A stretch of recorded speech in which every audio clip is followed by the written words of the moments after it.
80-ാമത്തെ പ്രതിജ്ഞ. ആഴ്ചയിലൊരിക്കൽ പ്രാർത്ഥനാമുറി അലങ്കരിക്കും. നമുക്കൊരു പ്രാർത്ഥനാമുറി ഉണ്ടായിരിക്കുന്നത് നല്ലതാണ്. അല്ലെങ്കിൽ ഒരു മുറിയുടെ ഒരു ഭാഗമെങ്കിലും അലങ്കരിച്ച് മറ്റു ഉള്ള പടങ്ങളൊന്നും അവിടെ വയ്ക്കാതിരിക്കുക. ചിപ്പ് പടങ്ങളൊന്നും വയ്ക്കാതെ കൊണ്ട് ഏതെങ്കിലും തിരുഹൃദയത്തിൻ്റെ രൂപം വയ്ക്കുക. അതുപോലെ തന്നെ വിശുദ്ധരുടെ രൂപങ്ങൾ, മാതാവിൻ്റെ, യോസേപ്പ് പിതാവിൻ്റെ, അതുപോലെ തന്നെ എല്ലാ വിശുദ്ധരുടെയും ചിത്രങ്ങൾ ഒന്നുകിൽ ഫോട്ടോ ആയിട്ട് വയ്ക്കാം, അല്ലെങ്കിൽ പ്രതിമകളായിട്ട് വയ്ക്കാം, അല്ലെങ്കിൽ പടങ്ങളായിട്ട് ഒട്ടിച്ചു വയ്ക്കാം. നമുക്ക് ഏറ്റവും ലളിതമായിട്ടുള്ളത് പടങ്ങൾ ഒട്ടിച്ചു വയ്ക്കുക എന്നുള്ളതാണ്.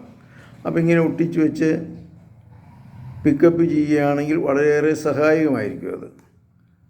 ഇതുപോലെ തന്നെ ഭിത്തികൾ നല്ല ചിത്രങ്ങൾ കൊണ്ട് അലങ്കരിക്കുക, അതും വളരെയേറെ നല്ലതായിട്ടുള്ളൊരു പ്രവൃത്തിയാണ്.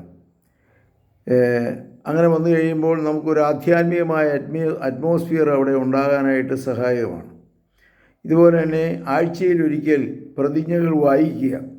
നമ്മൾ എഴുതി വയ്ക്കുന്ന പ്രതിജ്ഞകൾ തന്നെ ആഴ്ചയിലൊന്ന് വായിച്ച് അതിനെക്കുറിച്ച് ചിന്തിച്ച് അതിൽ വേണ്ട തീരുമാനങ്ങൾ എടുത്ത് ഒക്കെ പോകുന്നത് നല്ലതാണ്.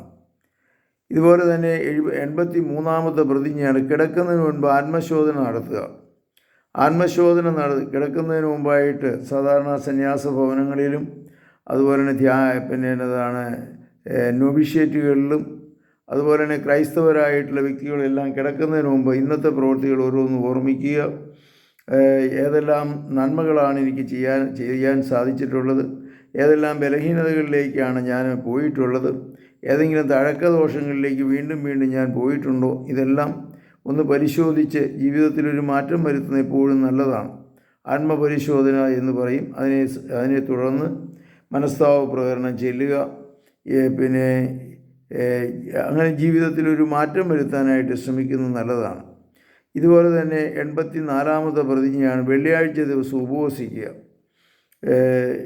പല നമ്മുടെ അമ്മച്ചിമാരും വെള്ളിയാഴ്ച ദിവസം ഉപവസിച്ച് പൂർണ്ണമായ ഉപവാസം നോക്കുന്നുണ്ട്. ഉപവാസം തന്നെ 2-3 തരങ്ങളിലുണ്ട്. ഒന്നുകിൽ നമ്മൾ 3 നേരവും ഭക്ഷണം കഴിക്കാതെ കൊണ്ട് വെള്ളം മാത്രം കുടിക്കുക, വെള്ളമെങ്കിലും കുടിക്കണം. പിന്നെ ചിലരെല്ലാം ഉച്ചയ്ക്ക് ഭക്ഷണം കഴിക്കാതെ കൊണ്ട് രാവിലെയും വൈകുന്നേരം ലഘുഭക്ഷണം കഴിക്കുന്ന ഉപവാസം, അതാണ് സാധാരണ സാർവത്രികമായിട്ടുള്ളത്.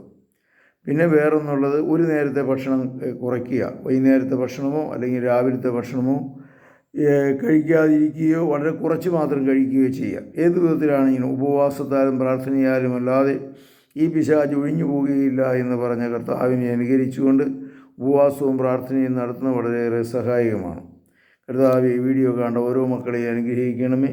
ഉപവാസവും പ്രാർത്ഥനയും ആത്മശോധനയും പ്രതിജ്ഞകളും പ്രാർത്ഥനാ മുറി അലങ്കരിക്കലും ഒക്കെ ഞങ്ങളുടെ ജീവിതത്തിൻ്റെ ഭാഗമാക്കി മാറ്റുവാനൊക്കെ ഭാവന നൽകണമേ. നമ്മുടെ കർത്താവ് യേശുമിശിഹായുടെ കൃപയും പിതാവായ ദൈവത്തിൻ്റെ സ്നേഹവും പരിശുദ്ധാത്മാവിൻ്റെ സംസർഗവും നിങ്ങളോടുകൂടി ഉണ്ടായിരിക്കട്ടെ, ഇപ്പോഴും എപ്പോഴും എന്നേക്കും. ആമേൻ. യേശുമിശിഹായ്ക്കും സ്തുതിയായിരിക്കട്ടെ.